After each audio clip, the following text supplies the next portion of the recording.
almost gone. Can you tell me where the love went wrong?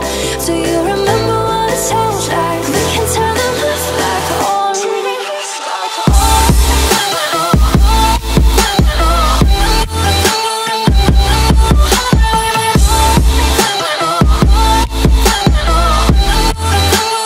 can turn the love back on.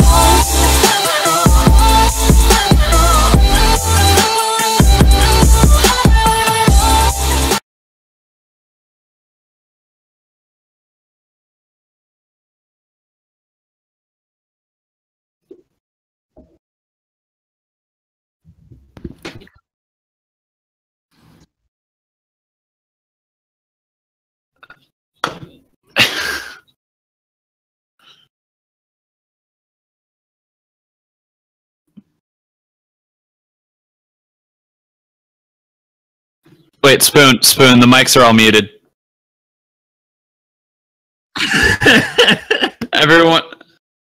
Everyone is chat is, wait, all, oh no, it's just your audio.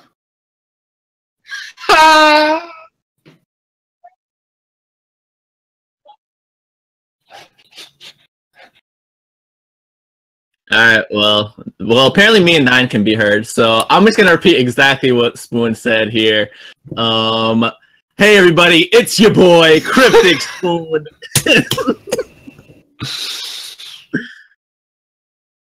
Coming at you with the hot InkRadio. Make sure to hit that subscribe button if we do get 50,000 subscribers. I don't remember what he said, but how's there's that? Gonna be a giveaway with his own money. Let's say that. Can everyone hear me, guys? Yeah, I think so. Let me know in the chat if you can hear me. If you can, then I'm going to restart it. Perfect. Yeah, they can it's hear your boy, Spoon. Get 50,000 likes and we'll start the stream. If not, you know, too bad. It's Team 4, you know.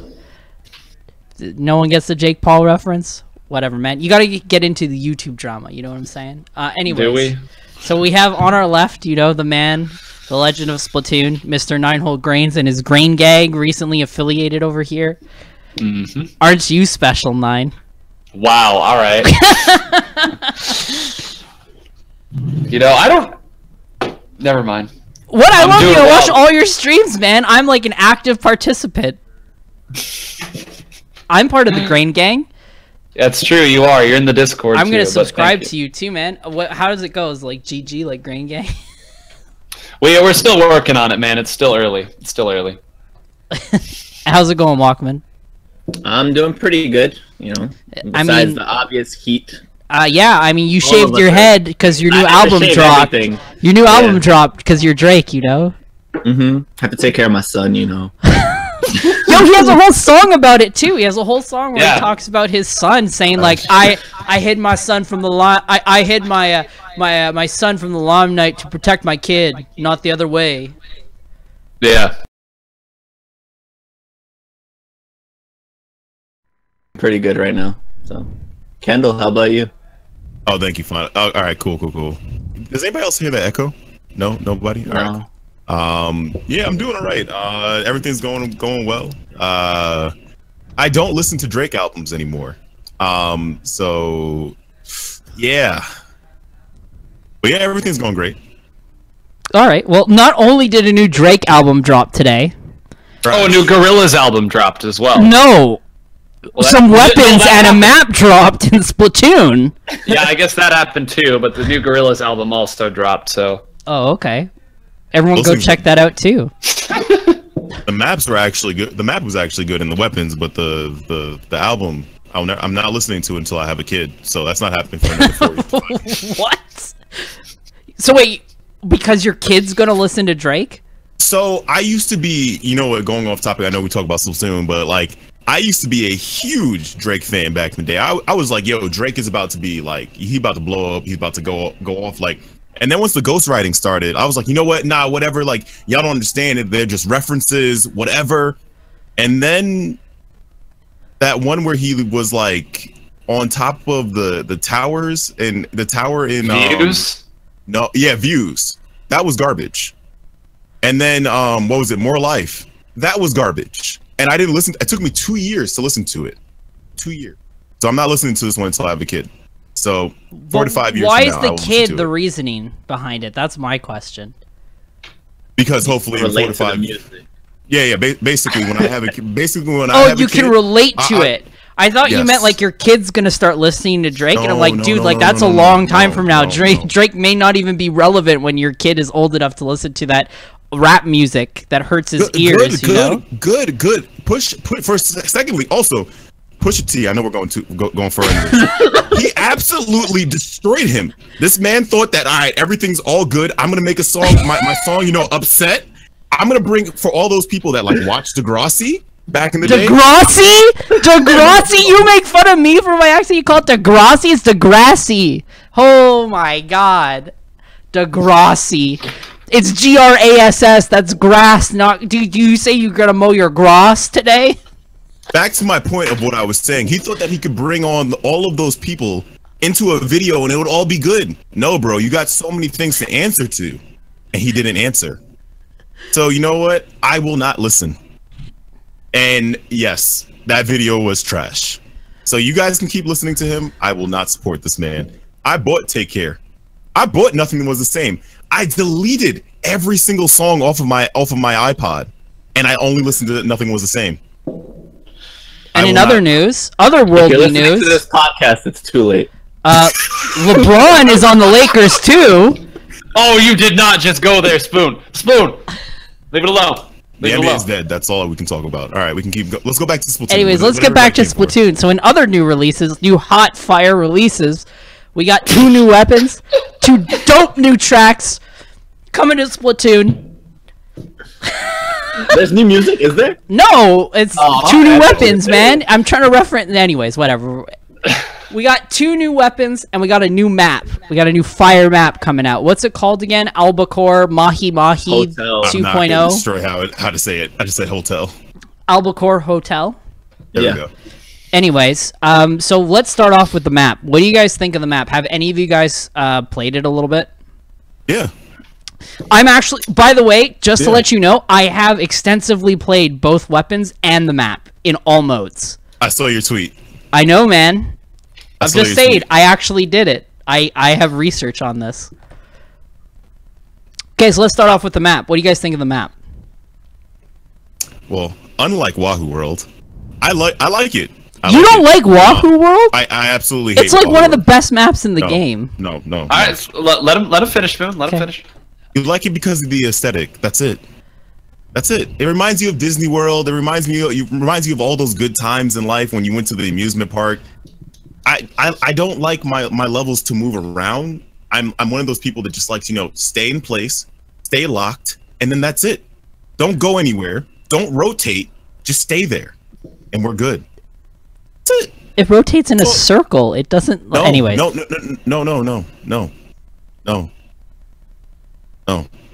Okay, what do you think of I like- Albacore Hotel? You said you like No, it better than Wahoo. No, I like it honestly because it's a fun map to throw on with my E-Leader now, since I am now a rekindled E-Leader meme. But yeah, I genuinely I've only played Tower Control and I only played Splat Zones, and for the both of them, I actually genuinely liked how they're set up and where they are on the maps. I had fun. That's all I really can say about it. That's really it. I liked it. Nine, you sound like you want to say something. You got a smirk on your face. How could I not after the entire direction that this has gone? You have now correlated new weapons with hot new dope tracks, and I quote. So I have not actually gotten to play on a new Albacore. I've played quite a bit of Splatoon, but that just hasn't come up in rotation for me. But I did get to play some Explosher, and like, I have conflicted feelings on it because I can see why it's so scary, and I can see that it can do things that other weapons just can't. And from what I've heard from people, it's already seen some like super high level play in Splatoon Japan League. So it's clearly not a bad weapon, but like, you're definitely going to need to. It's going to have a few maps that I feel like it's really, really strong on, that you can really influence things on. I know Humpback Pump Track. I can see some funny things that it can do on Schellendorf, and it builds bubbles faster than I ever thought possible. That's the only one of the new weapons that I've played so far. It was a lot of fun. Time will tell how it really fits in, but I was actually a lot more impressed with it than I thought I was going to be before I played it. And Walkman, have you played Albacore? I played it on only Splat Zones. That was the only time it was in rotation when I played. And how do you like it? I liked it on Splat Zones. Like Kendall, I actually think maybe there might be something to the E-liter on that map. Like, there's some maps where the E-liter is actually like not the biggest. I think in the world, all long range on that map is insanely good. Yeah, definitely. So that's why I like it. And then, I watched a few people play on tower control. The tower path seemed kind of fine. There was nothing too special about it. But other than that, I like the map. I think it's pretty. It's a really long map, but it's also a little bit different from a lot of the other maps because of all the grading and stuff. We don't have too much of that on other maps. And then, are we going to get into the weapons now, or? Well, I'll talk about my thoughts on the map. Is that one, I really like zones on it. It's actually one of my favorite zones maps because it's pretty far open, but there's still a lot of cover around everywhere, and there's a lot of vantage points to come from, and I feel like if you work as a team, you can coordinate lockouts really well on this map. It's not just like one area and you focus on it. There's a lot of points to cover, a lot of entry points. It creates a lot of good strategy, I find. TC, Rainmaker, I didn't play Clan Blitz on it, but TC, Rainmaker, they're not bad, but it's definitely, I feel like Zones is the best map, is the best mode on it. I just like how open it is. It does feel like Mahi 2.0 in a way, where the middle is super open, and you kind of come in from the sides and different platforms and stuff like that. So,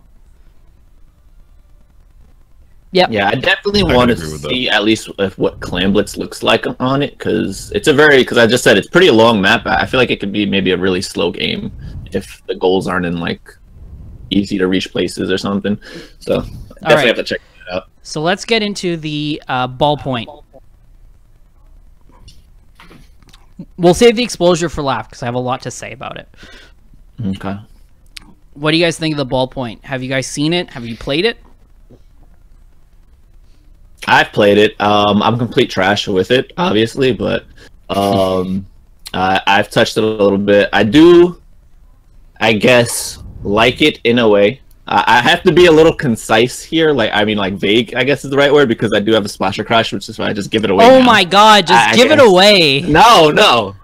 Then there's no point in reading the article. People are going to read both anyways. They love you, Walkman. Nobody reads it anyway, exactly. Nobody reads it anyway. I go to the bottom, I scroll all the way down and look like, good, yes? No. I mean, I don't blame you. I would do the same thing. And then you complained about it on Twitter afterward when you didn't read any of it. But, yeah, at least for me, I think it is usable. The main weapon is pretty strong. The kit is complete trash. Wait, what's the kit again for it? It's Toxic Mist and Inkjet. It's not a trash kit, it's a trash kit for the weapon, I guess. Toxic Mist can be okay at locking certain points down with the actual weapon, but the Inkjet just puts you sometimes in a pretty bad position. And Can I ask, quickly, I just even thinking about it, is it just bad, like, in your opinion for right now, is it just bad because, like, would you rather have, like, you know, your Tenatech or your, like, possibly, like, your Emperies or, like, your frontline players playing? Is that why you feel like, oh, or the Inkjet weapon, better yet? Is that what it is, more or less, or? Yeah. Or is this a better option? It's like, you already have probably an Empery or Tenatech at least on your team. Well, or at least you should. Okay. And then from a weapon that I don't think is going to be like the very back line of the team, or if it is the back line of your team, most of the time you need Stingray on like 2 out of the 4 modes. And then on the other modes or so, the midliner needs to have like a special kind of like Inkstorm or something along those lines, maybe Baller. But yeah, it's just the special. You need to definitely plan it around having that weapon in your comp. You just can't throw it in because it'll kind of mess up everything, and then you end up with like 3 Inkjets. And even though Inkjet's amazing, you can't have 3 of them. I think just the weapon itself is so strong. Like, I played with it, and it's just the idea that like I feel like it needs to have more ink consumption. I feel like you never run out of ink. You put like not special saver, main saver on, and you just like walk around the whole time with like move speed, and you're super fast. You never run out, and you just constantly attack. It's so powerful, and I feel like the range is really good too on it. Like it's just kind of like a good kit of everything. Like maybe in a team comp, like you said, like 3 inkjets maybe might not be the best way to go, but I think as like just a solo weapon or like being your own person, it's super duper strong.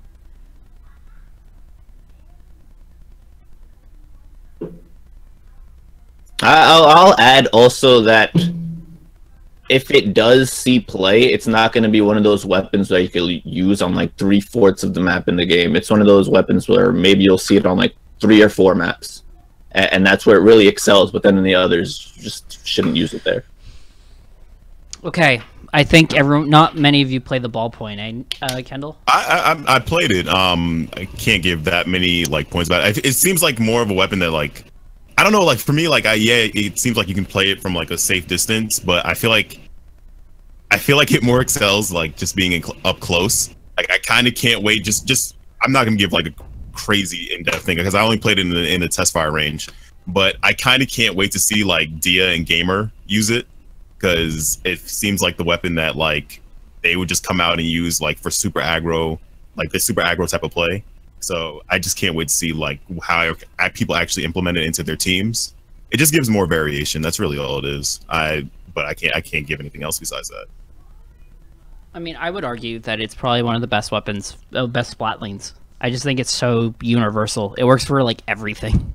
You can be close range with it if you want. You can be long range. Yeah. I just feel like it's so good in every position, and I think that's the issue with it. And it never runs out of ink. I think that's the big thing. Okay, let's just get to the weapon that we all want to play, that we all want to talk about. The Explosher, or the best weapon ever created. I don't care if it's okay. Hold on. Let me clarify. No. You can't. You literally just said the best weapon ever created. Yes, it's not the best in terms of like it is the best weapon in the game for like splatting potential or ink coverage, but it is the most fun weapon to play, man. Some of the things that you can do are unreal with this weapon. I love it. What? It's true, man. Have you guys seen the one's Twitter video of like the stuff you can pull with that weapon? What's the video? Tell me, explain it. So he has like a clip of things that he's done with it. He lobs shots on walleye over the big hallway, like literally over the wall to get kills. He picks people off over the walls of Sturgeon Shipyard to get kills. He has the mini map on watching other people so he can shoot people over the walls based on ink coverage. Like, dude, the thing's crazy, man. It's got such good range and can lob shots so well. As a team comp, like, if you have anyone who hits someone with one shot, the Explosher is, like, amazing. It's such a good team kill weapon, in my opinion. And so frustrating. I feel like it has insane paint control on zones. One shot of that covers so much paint, plus the bubbles, plus the sprinkler. You can, like, almost never capture a zone. When I played zones with it, I never lost a game. It was just so strong. All you have to do is sit back, just keep lobbing shots, and then you get kills just because you're painting. It's ridiculous. It's so good. And it's so much fun to play. This clip is 1 minute and 30 seconds. I'm not watching it now. I mean, don't watch it right now, but like watch it after. It's really good. Really strong on Schellendorf too. Still haven't answered why it's the best weapon ever created. Because it's so much fun, man. The crazy shit you could do. Like, just lobbing shots over walls, long-range sniping people with this law shit. They never expect it, and then they get super pissed because they died to what they think is nothing. It's great. It's the most rage-inducing weapon. I love it.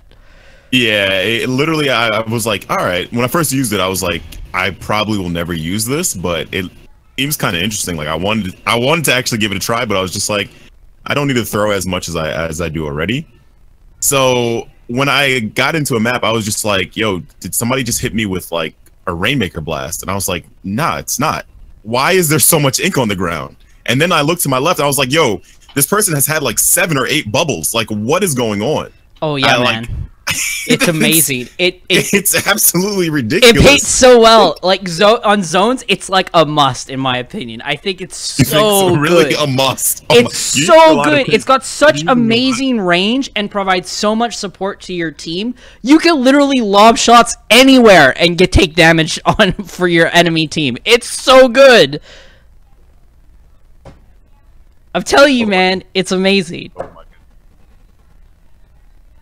Yes, I do think it's I think it's an interesting weapon. I had fun using it, but I just really haven't tried to like put it out there. I just seen people using it, and I've seen some people do some really crazy things within the solo queue. It was funny because I saw people talking about it just on Twitter, and they were just like, "Oh, this thing is so bad," and I was just like, "Is it really?" Like, no, I've seen some people. I don't think it's bad at all. So one thing I will say, it's really, really bad against kind of the meta that it's in right now, where we have a lot of inkjets. Because it can't hit inkjets for its life. Like, it's really bad at that. Or you have to be insanely good. I mean, like, my question is it like the successor? Obviously, I mean, it looks like it's like kind of like the successor of like, you know, like the sloshing machine. I thought it was gonna at least be able to like you know, like do step directs. But when I first saw it and I started trying to hit like the dummies on the grates, and I was like, you can't hit this thing at all. Like, what's the point? So I can see what you're saying about that. But besides that, like, I can see why so many people have fun with it. So someone actually, the one saying that it's like a glass cannon, I'm going to disagree. I think at really, really close range, it's still really strong. I've had multiple situations where you just kind of like keep circling around them at close quarters, and because of the splash damage of it, it still damages the enemy, and it's 3 shots. So as long as you're avoiding them enough and just basically splashing in front of you, you almost always get a kill. It's only in the mid-range situations where it's like, oh, I'm a little bit vulnerable. I don't know. I think it's really strong. I think it's a really good team kit weapon. And I think you're going to start seeing people utilize it as a team. And people are going to get really frustrated by it because of its insane paint control. I'll let Nine go. He hasn't talked in a while. Yeah. Well, I found out that you can kill flyfish with it in Salmon Run. So... it's automatically better than any other weapon in the game. Yeah, that's what I was told on my stream today. I didn't get to try it, but apparently that is the case. Oh my god, that's actually broken for Salmon Run.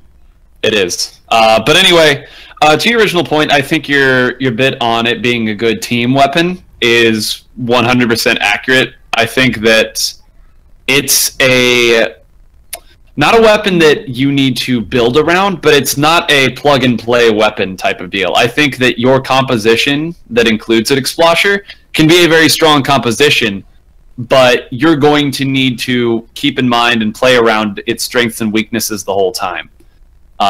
There are other weapons that are more versatile than it, but I think what it does, like I said earlier, I don't think there's any other weapon in the game that can quite do it like that. So we'll see. Like I said, I'm interested in seeing, you know, as people start to play it more and people learn how to play against it, if we're saying the same things in like a month or a month and a half or 2 months or whatever it may be. But I do agree with you that it's extremely fun to play. I did not anticipate having the fun that I did with it. It's so fun. It's just like you're just throwing burst bombs. Like you are sloshing burst bombs with incredible trajectory, and like it's really fun to play. I just want to say it's one of the few times where I've audibly like did a maniacal laugh while playing, like on my own. Like I was on Albacore, and there's like everything's purple, right? I'm a green or whatever, right? And I shoot it, and I get someone stuck in the ink, and he's like, "Where is this coming from?" And he's kind of looking around, and I shoot the second one, and it hits him. And I'm shooting the third one as he's moving because he has no idea where anything's coming from. I'm just like, it's great, man. It's so much fun. You feel like such an asshole. It's great. I love it. All right. It's like easy mode when no one sees you. It's so good. Yeah, when no one sees you, I guess. But I think it is a usable weapon, again, like the ballpoint splatling on some maps. It's not going to be every map. There are some maps where straight up is just, I think there's no correct angles for it. And then there are other maps where I think you could do some really interesting stuff with it. The only time I actually got to play it was I just went into Recon and was like, what can I do with this weapon? So it was on like Walleye, Warehouse, Clam Blitz, and I think it's pretty good there. It's got the bubbles for the pushes. It can zone out a lot of things. And like the one, there's some amazingly cool places you can throw it over the walls that I think will open up pushes for your team. The real question though is how slow it is, I guess, on defense, where it's going to come down to a point where it's like, if I had another weapon, I know I would have stopped that guy. So yeah, it's just like a double-edged sword. I guess not really a glass cannon, but yeah, you'll love it sometimes, and then there's other times where it's like, damn, I really should have just had another weapon at that point. Yeah, well, I think that's when it comes around building the comp, and that's why we said, like, it's not the best solo weapon, but it's a really good, like, if you talk about it with your team and you're like, this is the strategy we're going for, I think Explosure can be, like, insanely strong. You just have to build around it properly. Yeah, so, I know, like, I've been watching scrims for the past 2 days. Hexen from StDx, he likes it a lot on Humpback Pump Track Splat Zones. Seems pretty decent there. You can just toss stuff from your plat into the zone actually, the whole I played game. it on there too, and that's actually where I said, like, you're just completely dominated. You just sit in your base, and you can literally cover the entire zone from that snipe area that you normally are at, like, easily. It's ridiculous, and it covers so much paint. Yeah, so I think it's a cool weapon. I'm glad it was introduced into the game, but it's not one of those weapons where I think you can main it. And also, just to point this out, I watched the second clip, the one. It was literally you were jumping up and down in one spot. A sniper should have just killed you from the other side in competitive or something. Like, it was really cool that you have that angle, but if the enemy team has a Hydra or a Charger on the other side, you're probably dead. All right, does anyone want to add anything else about the Explosure or the maps or anything like that? Meme of the tent umbrella. Oh yeah. Do you want to go into the other weapons that were announced that no one else cares about because the Exploser is the only really good one that anyone cares? I am curious to see how you all feel about the bamboo, because I know, like, it's our first burst bomb rush, might be our only burst bomb rush. Do you feel like it has any place? If there is a bamboozler god out there, is this the weapon that they will use to go back to their bamboo and just be awesome with it? What's the sub? Isn't it Toxic Mist? Toxic Mist. Yeah. So Toxic Mist with burst bomb rush. Yeah. I mean, like, I don't anticipate seeing this weapon, like, at the forefront of any meta ever, but, like, I know I talked to bamboo users before who were kind of like, well, you know, I like the weapon. Maybe if the kit was a little bit better, I'd use it more often. Do you think that this is finally the kit that will allow the bamboo players to go back to what they love? I think anyone who is inclined to play the bamboo will be more likely to play it. I think that's about the extent of what I'll say. It. I don't think it's going to take someone who's, like, off of another main weapon in competitive and be like, oh man, Toxic Mist, Burst Bomb Rush, instant main pick for me, you know what I mean? It's more like, I think if you have, like, a Albino or a Tetsu, they'll be like, oh yeah, this is my chance to go back to this weapon and play it, just to style on people for a bit, you know? Okay. Yeah. Pretty much the same as Spoon. I think it's just maybe bamboo mains are happy about it, but other than that, no one really cares. It'll do pretty decent by those players probably, but it's not going to make enough headway probably to make others want to use it. Yeah. But, I will say that I do like the weapon variety lately. Like, everyone says, like, the meta is so stale, but if you look at, like, the meta... Actually, Fuzzy brought this up, too, on Twitter, but I kind of agree with it. If you look at the meta from, like, Splatoon 1 till now, there's so many weapons you can pick and so much different variety that's all viable. It may not be considered the top pick, but everything's, like, completely viable almost. mm-hmm. Like, that mid area, if you do really well with it, you can play at a high level. Suppose to Splatoon 1, it felt like there was, like, you had to pick specific weapons, or else, like, it just wasn't worthwhile. Mm-hmm. Even, but it's also like in Splatoon 1, it was like, alright, there are a lot of weapons that you can play, but you needed to play QR to play them. In Splatoon 2, it's like, there's some weapons that are even viable without playing quick respawn, so... All right. And so, do you want to add anything else, Kendall? I was just gonna say we're really missing the opportunity. You know, like the exhibit meme. Like, I heard, yo, dog. I hear you like walls. Would you like a wall with your wall? All right, cool. Why? Right. What's that from? I try. I know it's from Exhibit. I mean, like, what? What are you? umbrella. The tent umbrella. Oh, it's a splash wall. Yes. Splash. Oh, Yes. that's so Splash stupid. wall. What a stupid Yeah. pick. Sorry, I didn't got even a realize. I splash. didn't even look at those weapons. It's a splash wall? Do you know what its special is? No. It's curling bomb rush. What? Why? What a useless weapon. Did the devs go and say, hey, we want a meme on people. Let's pick the dumbest idea ever and let's put it in the game. Yeah. Port mackerel. It's like, come on. I mean, maybe, Port but mackerel. the only place that tent umbrella has been found to be pretty decent at has been Camp Triggerfish, and both the sub and the special on the regular one are already better than this. So. Yeah, it's so bad. It's like a reverse goalie. It's like they're like, hey, what's the most Canadian thing we can do? Let's put a tent umbrella as like a hockey player who's a goalie, and let's have curling bomb rush where we shoot pucks out away from the net instead of into the net. That's a great idea. And that's how they came up with the idea for that tent umbrella. It's useless, man. That's a terrible kit. Like who? And then, no, wait. But is there anyone who actually looked at that and went like, "Man, this is so hot"? Like, there's there's no way the devs looked at this and went like, "This is gonna be viable in any way." Like, how did they come up with this? I want to just laugh at the people in chat who are saying like, "Oh, but wait on port mackerel or something." Yeah, and then a stingray shoots right through your two rolls. I just want to know like the design process. I want to be in that boardroom where they're like, guys, what weapons do we need to balance the game? And someone's like, listen, I may be out of line here. I may be new. I may not know exactly what I'm talking about. But tent umbrella is where it's at. And want to know what we need? A splash wall. And you want to know what the special be? Just to get a little bit of offensive pressure? Curling bomb rush. And like Nogami just looked at him and was like, oh my god, what a genius. Like, we're so late into the game. Like, how has this come out? How does this come out?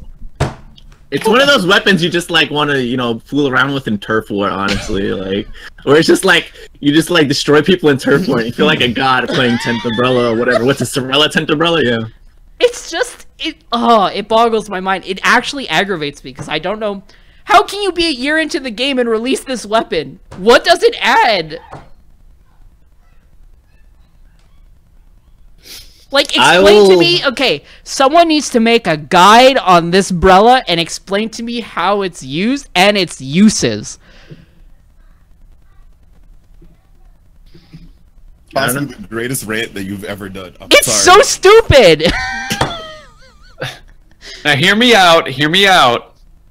Actually, no, I can't go through with that. Never mind. I was about to say Splat Zone's Arowana Mall because you could never move it out of closed, but even that wouldn't be very good. It's a stingray! I You know! can't have two walls Well, you know what? and- I may put a bounty on it. I may put a bounty. If you can... We'll see. I'll make my decision on Thursday, but I may put a bounty down if someone plays Tent Umbrella in the grand finals and wins a game. That's you're gonna lose that. Like all they have to do is play it in grand finals and that's it.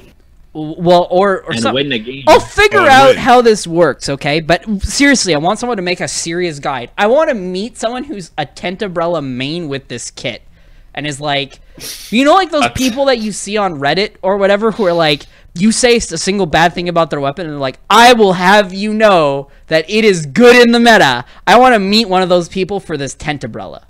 Yo, honestly, somebody needs to clip this, and then when it becomes meta, I'm gonna laugh. Like, somebody needs to take this whole section, and then, like, do a guide of them, like, actually, better yet, a montage of them, like, just destroying teams with this weapon, and having your voice going off about how bad this weapon is. I want it. I'd love it. I'd love, like, an echoed meme of my voice when I'm talking with someone wrecking with Umbrella, and me being like, this is a useless weapon! Why was this ever in the game? And I want to hear, like the chants in the background of, like, me saying it. Oh, it'd be perfect. I'd love it. I retweet that like crazy, man. That's amazing. Honestly, if this weapon did become meta, I wouldn't even be angry. I just laugh every time it's on freaking stream. I feel like it's just a real thing at this point. It would become a BNS meme. I'd put myself on Echo and I'd make it a spam emote where it's like, the Tent Umbrella is meta! It'd be like Luigi's, yeah! Oh, God. Worst mistake I've made in my life. Okay, let's digress from this terrible weapon and let's go into Inkstorm. So I don't want to talk so much about Inkstorm and the matchups and everything because that's going to be coming up probably next week when we actually see who's signed up. What I want to go more into is they announced on Twitter that 2 teams are automatically invited into the top cut of the bracket. So they don't play the pools or whatever is happening. I'm sorry, I didn't actually check out the full format. I think it's groups into top cut. Am I right, 9? I believe so, yes. Okay. It's a top 32. Well, top 32, yeah. Yeah, so top 32, and it's single elim? Top 32 might be floated pools. I'm not sure. Okay. Well, I'm not 100% sure on what it is. I'm sorry in advance, but I know that it's the top cut, essentially. So it means that so StDx and Ghost... Go ahead. I'm going to believe the one and say that it's double elimination. Okay. Probably so, Ghost Gaming and StDx automatically go through, which means they don't have to play any of that first round stuff. And I don't want to bring it up as like a discussion of like this is biased and whatever, and it's only 2 teams. Like that's not what I'm trying to bring up. So just for anyone who thinks I'm going to start drama, that's not what I'm bringing up. I'm actually bringing up the discussion of should we have top teams seeded into the top bracket right away. I just want to kind of know your thoughts for or against it, or how you kind of feel overall on it. I mean, I think it's a new concept. So I don't think everyone has like this firm stance on us. I know me personally, I'm not sure how I feel about it yet, but I just want to hear you guys' thoughts on how you'd feel in the future if tournaments started to just seed specific teams, like well-established teams who are obviously going to make it to the top cut into the top cut. Go for it, Walkie. I know you have feelings about it. Yeah. All right. I think it's a cool thing only if it's like a 2-day event, really. I kind of hate when you're expected to play maybe later in the tournament as a top team and everybody else has got kind of maybe a little bit of a warm-up or something like that. They've been feeling out how the tournament goes, and especially when you're just like the tournament starts at 1 but you're not playing till like maybe like 4 or 5, and then maybe it gets a little bit delayed, and then you're waiting even longer than that. It's just not really a good idea if it's a 1-day event to do this. You're just making people wait even longer. Well, I mean, what about if you argue that they can come in later so that they have more free time to like chill, or they can scrim in between that time with top teams or teams more of their skill level than groups? Sorry, I'm just playing devil's advocate here. Yeah, but it's like if they tell you, let's say, show up at 5 o'clock and you still aren't like playing it, that's kind of messed up. Well, I think the idea is that you would set it till later, and that you'd give people more of a specific time frame. So like show up at 5 would be like, that is the maximum allotted time when it'll be done, you know? Mm-hmm. Yeah, but then everybody in the tournament has to wait till you told those guys at 5, because they'll just be like, even though the tournament's been ready for 45 minutes, you told us at 5 we have to be here, so we don't have to play till 5. Yeah. And then everybody's waiting at that point, and that just doesn't make sense for a 1-day event. So it has to be something with 2 days, which this one is, so I guess that's a good thing. I mean, to me, this doesn't really matter. Both of those teams were probably going to make the top cut anyway. Maybe not the 1 and 2 seeds, but they still would have made it, and doesn't really matter too much in my opinion. Mm-hmm. I agree in thinking that it's something that only applies to a select few tournaments, like majors, basically 2 days events, like Walkie was saying. You couldn't do this feasibly with a 1-day tournament. It just, I mean, Walkie laid out perfectly what the issues are, and I'm okay with it. It's a new thing to Splatoon, but it is not new in many other competitive scenes. A lot of fighting games do it. I know Smash does it.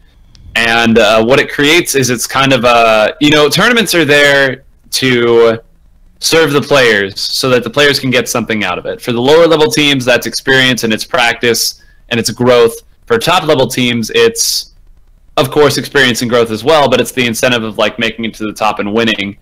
And I feel like separating it off, if you have a well-structured idea of who the top 4 teams, 8 teams, whatever it is. I don't think there should be too many floated teams. Let me clarify that right now. I think 4 or 8 is about all the Splatoon scene can handle right now.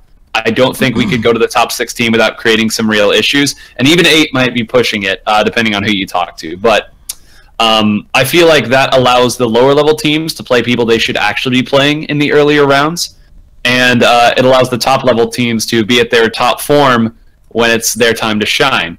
And that's what we want. We want our top teams to be playing at their best when they're playing against other top teams. That's how the meta gets pushed. That's how the game advances.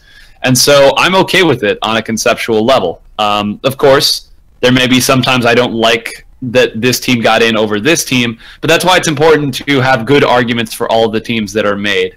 But as a conceptual level, which is what we're talking about, I'm fine with it, but only for majors. So that's kind of my TLDR on it.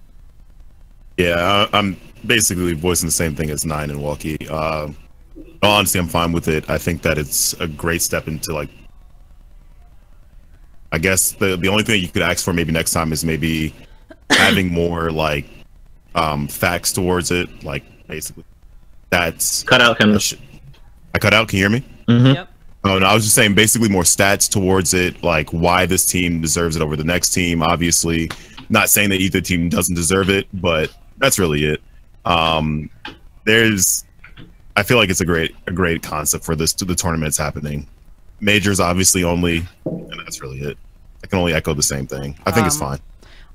I'm not sure how I feel about it yet. I'd be willing to try it. I think right now the big thing is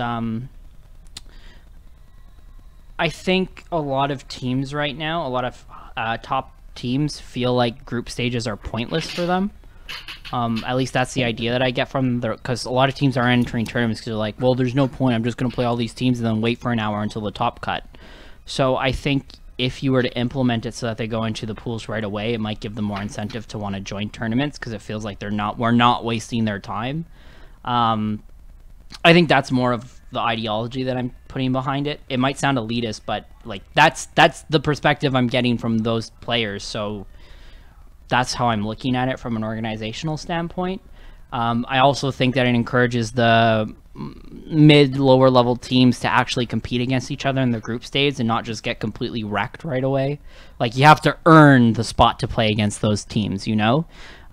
Gives a little bit more incentive to go forward. So I think, yeah, it's good, but at the same time, it's like, I'm always afraid of the backlash that people get whenever you do something like this.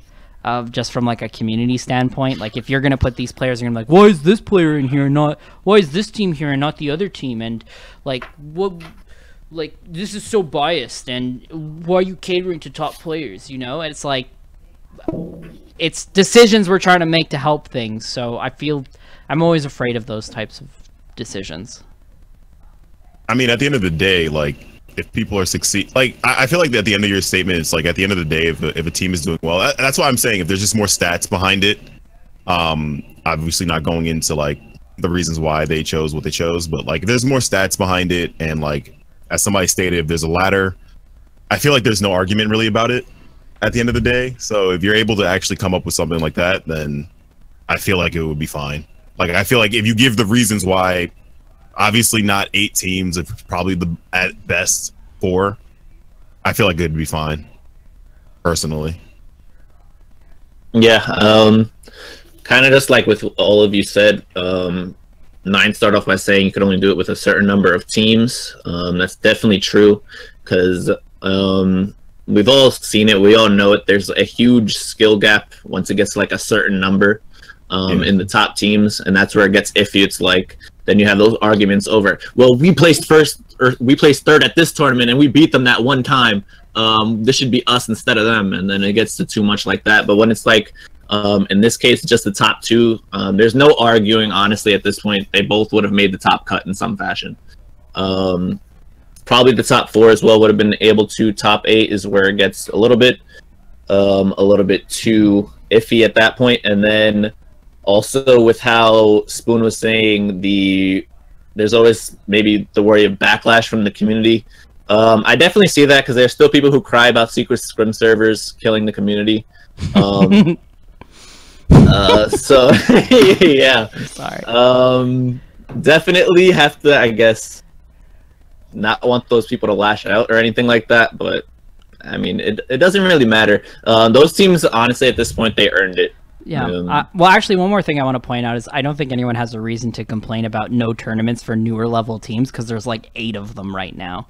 I look, there's like so many, and I feel like all these newer entrant tournaments or people who are trying to do tournament organization are all doing the same pitch. It's this weird trend I'm looking at where everyone's like, come join my tournament for newer level teams. And I'm just like, man, everyone is saying that. Every new tournament I've seen is always saying it's for newer level teams. It's like, so where are the tournaments for bigger teams? And I guess it's meant for us to do that kind of stuff, right? Like, yeah, I was gonna say that. That's like, I think that's how it's going, which is cool. It's just, I love the marketing of it. Is everyone has the same pitch? Like, it's cool. It shows how serious we're getting, you know. Anyways, we'll get into some viewer questions here. A lot of these are things we've already answered. Everyone wanted our thoughts on the ballpoint and the exploser and the new weapons and the maps, so we've covered all that already. We'll start with Jordan, and I think this is relevant because you've done it, Kendall. What are your thoughts on the pay-to-play payout method chosen by GSM Elite and Swift Second Saturdays? So you are one of the people who are part of GSM, so you can attest to how you feel it's going, or what are your thoughts after running it for 2 times now? For the 2 times that we've done it, we've gotten for the second time 1 extra team. So, and it's usually right by the deadline. So, what it is for a majority of the teams that have joined, the reception that we've gotten is like, they're like, oh wow, it's like, you know, I guess like scrims that you kind of like pay for, I guess, but not really at the same time. But it's like it's brought in like I guess you could say like a higher caliber of the teams for us, for having like the first week we had like Olive and at that point, well, GG Gaming, and now and also Deep Blues. But I feel like for us, we kind of got like a little bit, I don't want to say lucky, where we kind of grew our corner into, where it's kind of like GSM Elite, so we kind of have like the stronger teams in the community that come through and play, but it's still open to other people if they would like to come. I feel like it's in a weird like place, especially when I saw for Jordan for SSS, and it's like it's $5 for the whole entire team. Just so we can preface this, because I don't think people know, how many entrants did you guys get approximately each GSM? 5 and then 6. Yeah, and I know that TikTok Tuesdays got like 4 or 5 as well. Yeah, I believe it was 4. Compared to how many does Swift Second Saturdays normally get? Does anyone just have a ballpark? I know it's well. Jordan's been doing 20. Good with that. It's been like 20. I think. Yeah, 20. It's been pretty good every time. So just to think, like, the second you add that prize pool, it eliminates it. Not the prize pool, the buy-in. It eliminates it by like 75% of people. I don't know. Like, would you still consider that a success? I guess is my question to you, Kendall. Like, 5 to 6. Yeah, like 5 to 6 teams at $20 buy-in. Do you think that's worth it over the 20 entries? With the, you know what, the reception that we've gotten from the players that have played in it, and with like teams that have like re-signed up, and like we're getting more interest from other teams that's just saying that they're going to sign up. I feel like it's something that has to grow, and I feel like it's something that, like, especially with like, I guess you want to say like the low risk, is automatically the first team that makes it gets basically their next time they want to join up in, they get it paid for. Also from, I can't remember the tier listing, I'm sorry. DJ and Prodigy make these things complicated. But besides that, like, in all honesty, I think that it's something that it takes time, and I don't think it's something that we should just scrap automatically. Excuse me. I think it's something that when people start seeing the value in it, like a lot, as I said, for the feedback that we've gotten from Tomo, from the feedback that we've gotten from even like teams like Clockwork, I feel like a lot of the teams have given that it's something, especially like somebody like that's been vocal about it, like Hitzel. It's something that's going to take a little bit of time for teams to realize, like, oh wow, it's something that I can actually possibly win money on. It's something that I can possibly like keep on going. And if I didn't do well this week, I could possibly do well the next week, and have a chance of actually like growing and trying to even gauge where I'm at as a player, not a player, but as a team. So just, I feel like it's something that's going to take time, and I feel like it's something that we shouldn't abandon just yet. Do you guys have any thoughts regarding that?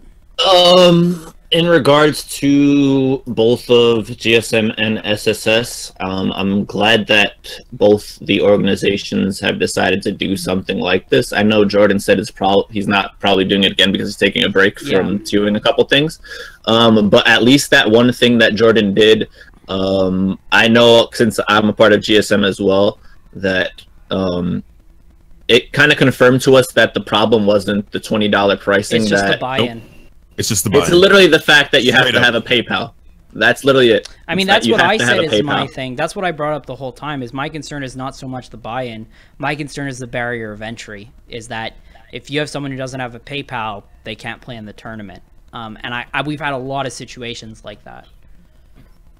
Yeah, and I completely understand that, honestly, since the community, a lot of them are maybe around, let's say 15 to 20. As Spoon knows, I recently just got a PayPal. And I'm 22. Yeah.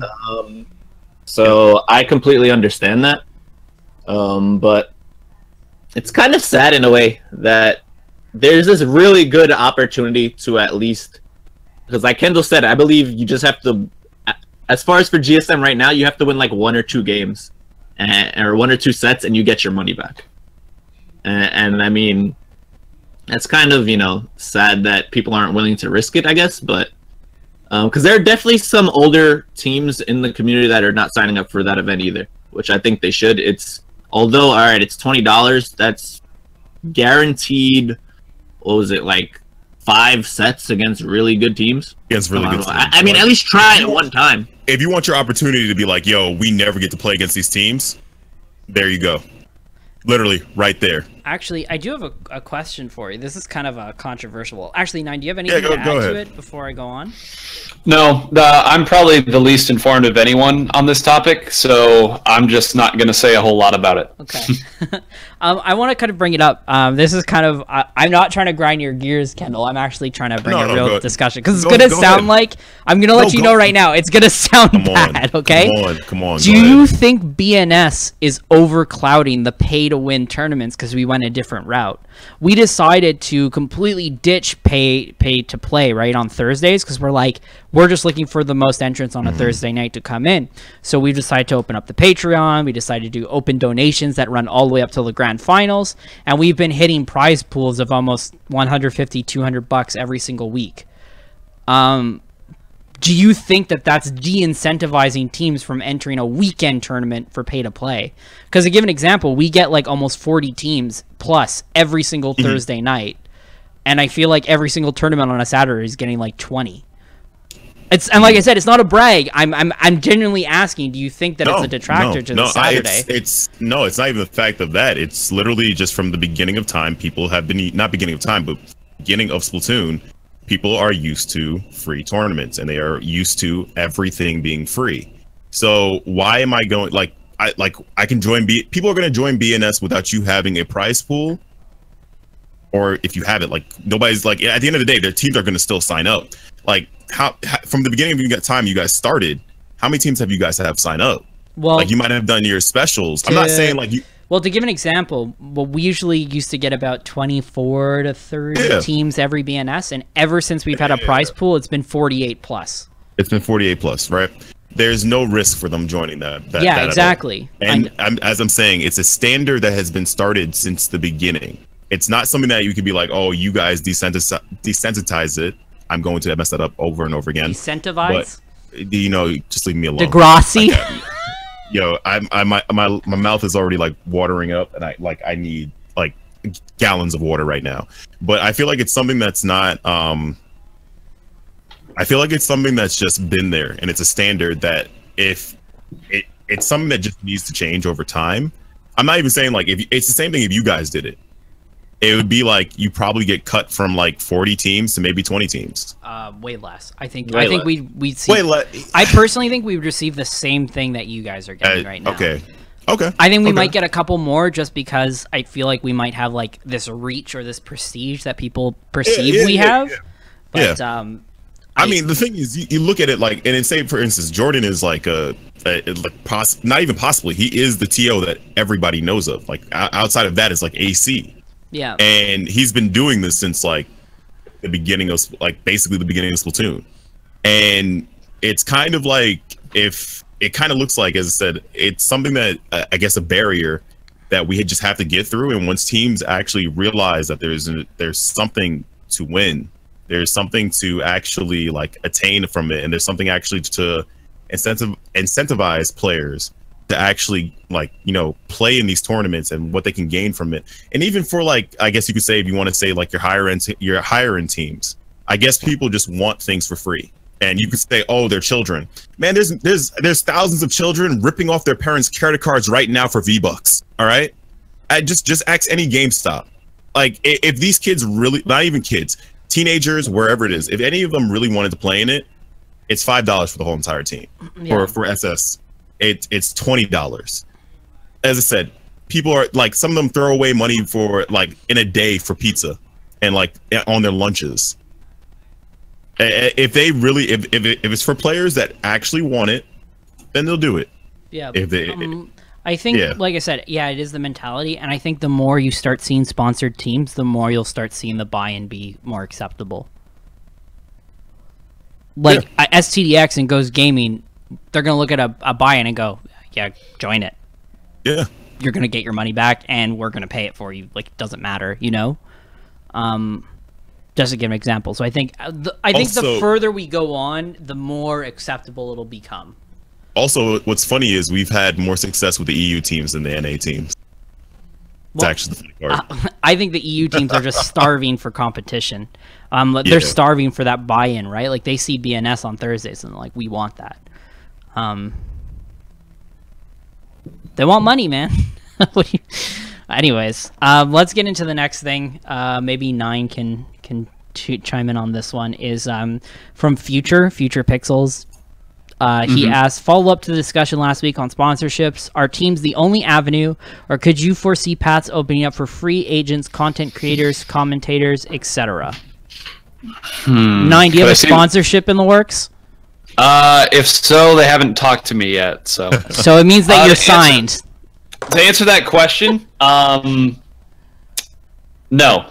My answer is no. Not in the traditional sense that, like, they might get extra advertisers or sign a deal with this person if they can monetize their channel enough. But I don't think you'd ever see a sponsor in the same way that you would see for a team, because, you know, people don't watch tournaments for the commentator. They watch because, first off, it's a game they're interested in, and then they watch because it's a team they're interested in, or then they watch if it's a big prize or something like that. And then at the very end of all that comes the commentator. And I'm aware of that, and I'm fine with that.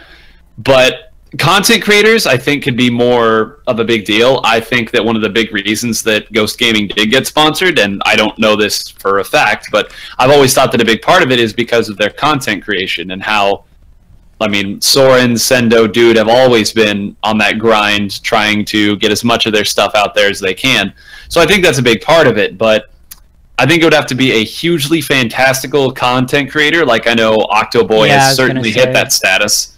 But I don't think if a Splatoon commentator ever gets sponsored, like in a real sense that gets like flown out to events or something, that means that there better be like 10 or 12 teams sponsored, is how I feel about that. And I would say that even if I was the one being offered it, because the players deserve the sponsorships more than any commentator ever will. So I think I agree with you where the scene needs to be bigger for that to happen. I think it's going to start with teams and then kind of spread out. Like, the content creators will only get big if the scene grows. Like, it's kind of this circle, right? But at least from what you see, they're going to want to go for the teams first because that's where the big events are. And then you go on to, like, commentators and social media people and people who have influence, right? Like, they're the people that they'll pitch afterwards. So I think for now, you won't see it happen. What I think is more likely is that as we get bigger and LANs become more of a thing, I think it will become more of an opportunity where let's say we send out Nine, we may be like, hey Nine, we want to pay you to commentate now, as opposed to a sponsor offering them something. I think that's more on us to provide the event, and that's a different thing. But. Right. No, that I can definitely see happening, and I think that probably will end up happening as we continue to grow. Yeah, because But I we'll- argue we'll right see. now you have a lot of flexibility, right? Like when you go to the events, it's like, I'll cast when I want to cast, but soon once we start getting more professional, it might be something like 9. We want you to cast all of the grand final sets, so we're gonna pay you, but you have to, you know what I mean? It becomes like a job more Right. than Which is fine. Yeah. I think that's how it should be if you're getting paid to do it. Also, Day in the chat said that he was just about to sponsor me, but now he's going to move on. So, talk about missed opportunities. A day pronounced like Day sponsorship is all I've ever wanted. Well, how do you guys feel? It's like a yes and a no. They're not gonna, I guess, as far as one of the examples Future gave was streamers. I feel like there's a lot of, I guess, missed opportunity from at least streamers to get sponsored. Not in like the, you're gonna get like paid the big bucks or anything like that, but you could at least maybe represent an organization that's kind of popular. Like just for example, I know like Set to the Strikes, I don't know what they give the people, or if there's even a contract or something like that for the people that they have under that's just streamers, but they released a lot of streamers around the time of E3 and we're looking for a lot more. And I mean, some Splatoon streamer could have gotten that because a lot of those StDx streamers get like 10 views if they're lucky. Dang it! I should that should have been my bet at E3. We should, yeah, we could have got like that should have been my bet at E3. What Yeah. bet? Remember when he made a bet with me about the fact that StDx was gonna win the world championship, and I was like, nah, it's gonna be Japan. Well, that was us. Oh no, I made a bet No, with he the means with owner Charlie also. too. Oh yeah, Charlie. Charlie. Sorry. Yeah, and I'm saying I should have made a bet with him and be like, yo, put me on as one of your streamers. And I mean, Yeah, it's like maybe you aren't getting paid a lot, but StDx, I believe, has some partnership with Twitch where they can get you partnered. And I mean, for someone who's averaging maybe like 40 viewers, there are a couple people in the Splatoon community that are like that. They average like 40 viewers. They're probably not going to get picked up by a sponsor as a player. I mean, you could have went that route and at least tried something. There was probably no harm in it. You get to keep the partnership even after you're done with your contract. So I think they could have at least had some type of opportunity there. And then as far as the commentators thing go, I'm along the side of 9 that players obviously deserve it more. But I think organizations have to at least try and help commentators a little bit more, especially when it's 9 or someone who's always commentating grand finals. They're putting in a lot of work, and I mean, yeah, it's a volunteer job, and someone else can probably do it just a little bit worse. But do you really want worse? Wow. You should at least value what you want. It comes down to everyone starting to actually make any form of profit, right? Because think about it.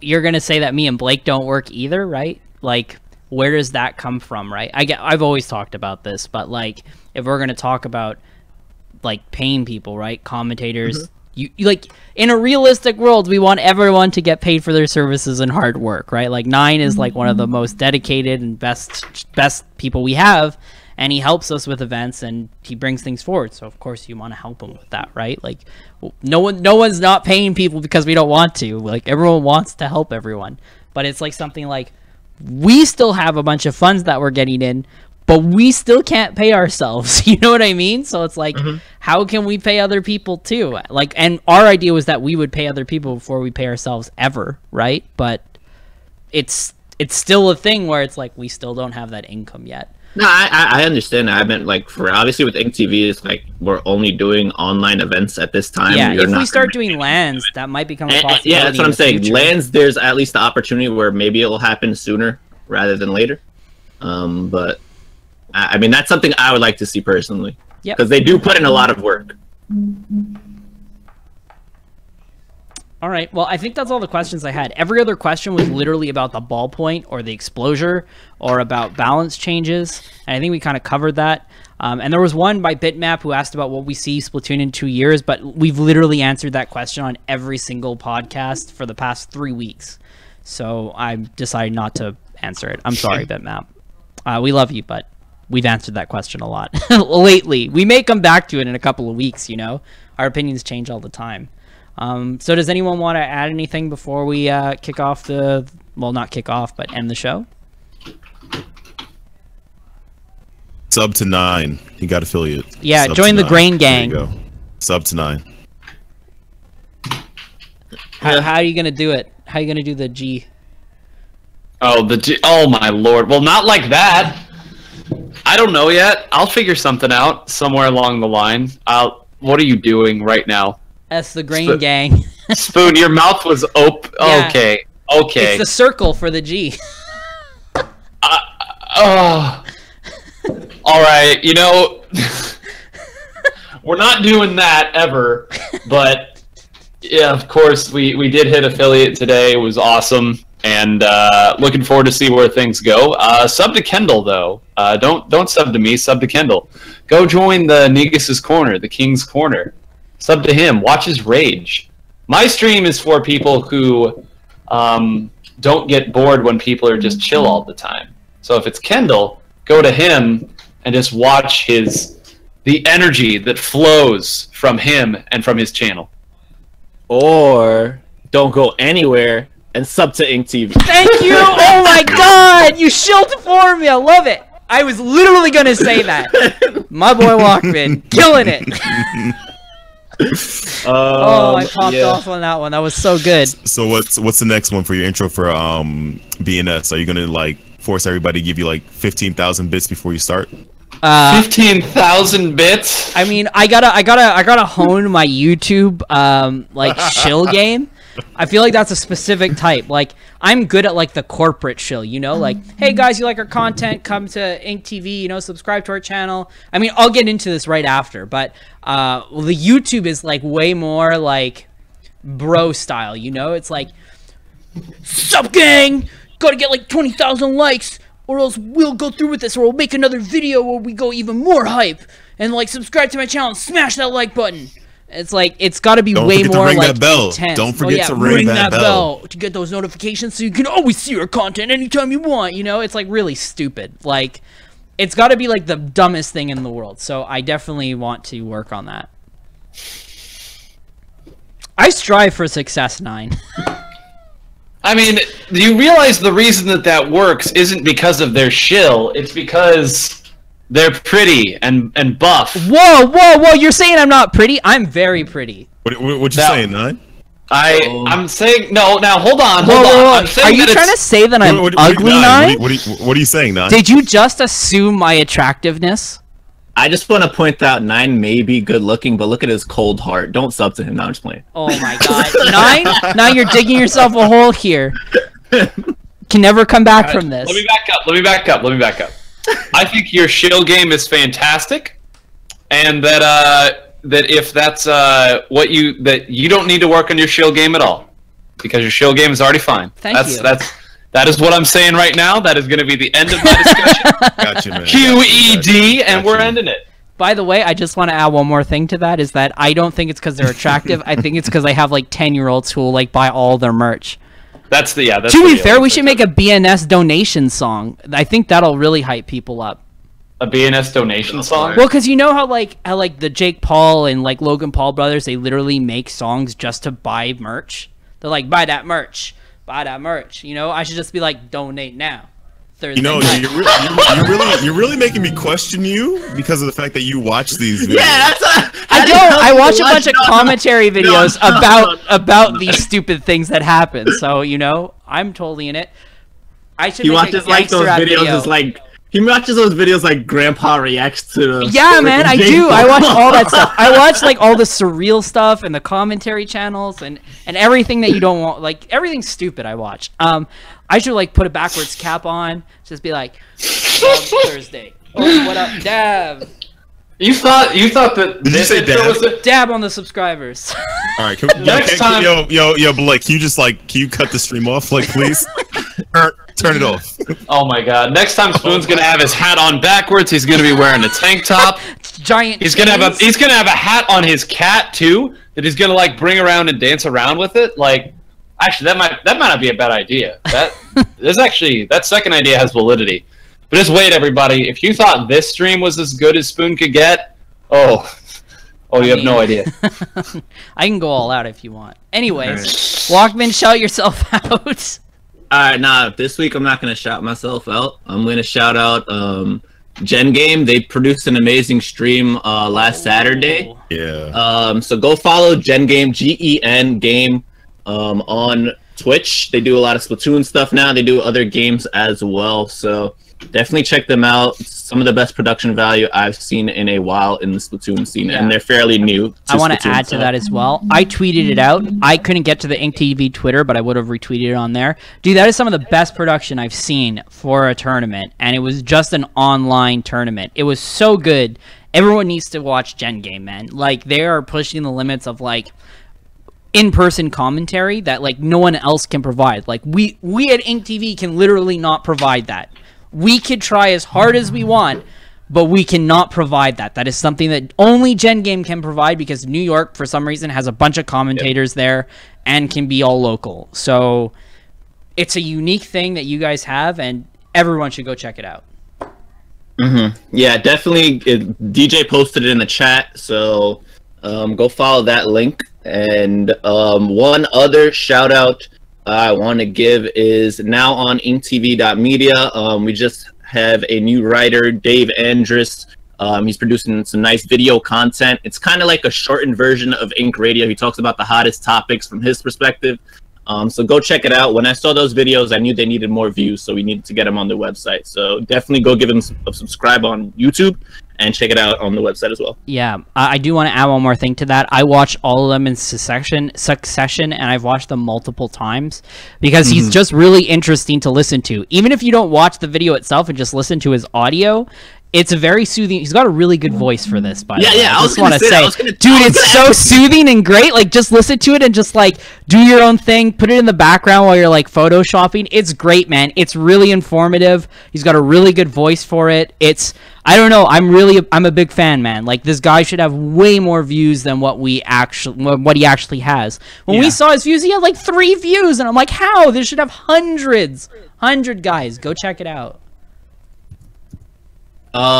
Just on that is, I've watched them pretty much the same. You can, like, just do whatever you're doing, keep them on in the background. And also, just for David in general, maybe he wants to look into commentating, because I kind of like his voice. Yeah, I love his voice, man. Like, I'm not in love with you, Dave. I just want to point that out. But your voice is great, okay? Like, you have a great voice. Like, I could just put it in the background, and it's great background noise, but it's also informative. Like, I'm not trying to insult you. It's perfect. Just keep doing what you're doing, man. Kendall, you want to shout yourself out? I mean, my stuff, I did say I'm going to have a Splasher Crash back for... it's going to be the Ballpoint Splatling this week. So go definitely check that out once it's available, probably Thursday or Friday. And yeah, that's pretty much it. Follow me at that Twitter on the bottom. Hopefully it's right. And yeah, next person go. Kendall? Follow me on Twitch.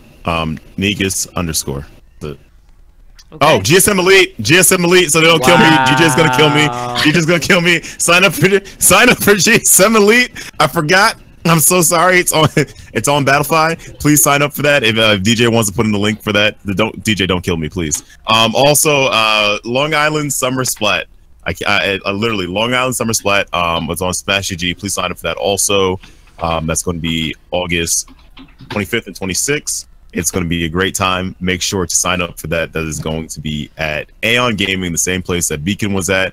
All right, that's it for me. Okay, so now my turn. So first, I do want to shout out everyone. Subscribe or follow Kendall's channel. Also follow Nine's channel.